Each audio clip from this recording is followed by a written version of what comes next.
네, 이번에는 가변 패딩을 적용하는 방법에 대해서 알아보도록 하겠습니다. 가변 패딩은 앞서 알아본 가변 그리드 공식을 그대로 이용할 수 있습니다. 공식은 다음과 같습니다. 가변 패딩을 적용할 패딩값 나누기 적용할 박스를 감싸고 있는 박스의 가로 너비 곱하기 100을 하게 되면 가변 패딩 값이 나오게 됩니다. 여기서 가변 패딩은 총 두 가지 방법이 있는데 기본 방법인 방법 1과 제한적인 조건이 있을 때 사용하는 방법인 방법 2가 있습니다. 이 두 가지 방법을 예제를 통해서 한번 알아보도록 하겠습니다. 에디트 플러스를 실행시켜 새로운 문서를 생성한 후에 다음과 같이 작성을 해줍니다. 여기서 월앱이라는 아이디를 가진 div 태그의 고정 크기일 때 너비 값은 960 픽셀입니다. 그리고 p 태그에는 양쪽에 40픽셀 크기만큼의 가변 패딩이 적용되는 태그입니다. 스타일을 적용하면서 가변 패딩을 실습해 보도록 하겠습니다. 먼저 월앱이라는 아이디를 가진 div 태그의 너비 값을 90%를 설정하고 마진 값도 설정해 줍니다. 그리고 배경 색상도 설정을 해주도록 합니다. 그리고 높이 값도 설정을 해주도록 합니다. 그리고 이번에는 p 태그에 가변 패딩을 적용해 보도록 하겠습니다.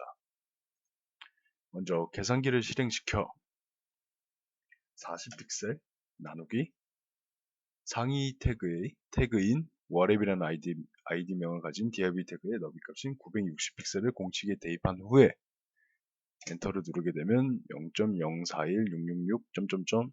라는 값이 나오게 되겠죠. 그리고 곱하기 100을 해서 정확한 값을 얻어냅니다. 그리고 이 값을 복사한 후에 가변 패딩 값으로 설정을 해줍니다. 단 여기서 위아래 패딩 값은 고정 크기인 40픽셀을 적용해 보도록 하겠습니다. 그리고 브라우저를 실행시켜 확인해 보면 다음과 같은 모습을 확인할 수 있습니다. 좀 더 정확하게 확인해 보기 위해서는 브라우저의 크기를 줄여보면 되겠죠. 그럼 양쪽 패딩 값이 점차 줄어드는 모습을 확인할 수 있습니다. 이번에는 가변 패딩 방법 2에 대해서 알아보도록 하겠습니다. 먼저 에디트 플러스를 실행시켜 새로운 문서를 생성한 후에 다음과 같이 작성해 줍니다. 여기서 월앱이라는 아이디를 가지고 있는 div 태그의 고정 크기일 때 너비 값은 960픽셀입니다. 그리고 p 태그는 제한적인 조건이 있으면서 양쪽에 40픽셀 크기만큼의 가변 패딩을 적용하고자 하는 태그입니다. 여기서 제한적인 조건이란 600픽셀을 넘지 않으면서 양쪽에 40픽셀 크기만큼의 가변 패딩을 적용하고자 하는 조건입니다. 스타일을 설정하면서 알아보도록 하겠습니다. 먼저 월앱이라는 아이디를 가진 div 태그의 너비 값을 90%로 설정합니다. 그리고 마진 값을 설정해주고 성값도 설정을 해주도록 합니다. 그리고 p 태그의 너비 값과 패딩 값을 설정합니다. 그런데 여기서 너비 값은 왜 설정하는 것일까요? 너비 값을 설정하는 이유는 앞서 알아본 것과 같이 600픽셀을 넘지 않으면서 양쪽에 40픽셀 크기만큼의 가변 패딩을 적용해야 되기 때문에 너비 값을 설정합니다.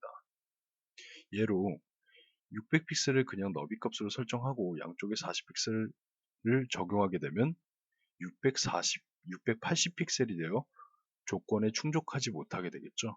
그렇기 때문에 계산기를 실행시켜 600픽셀 빼기 양쪽 패딩 값을 더한 값인 80픽셀을 입력합니다. 그리고 엔터를 누르게 되면 520픽셀이 나오게 되겠죠. 이 너비 값을 p 태그의 너비 값으로 입력합니다. 먼저 다시 나누기 960픽셀을 해서 나온 값을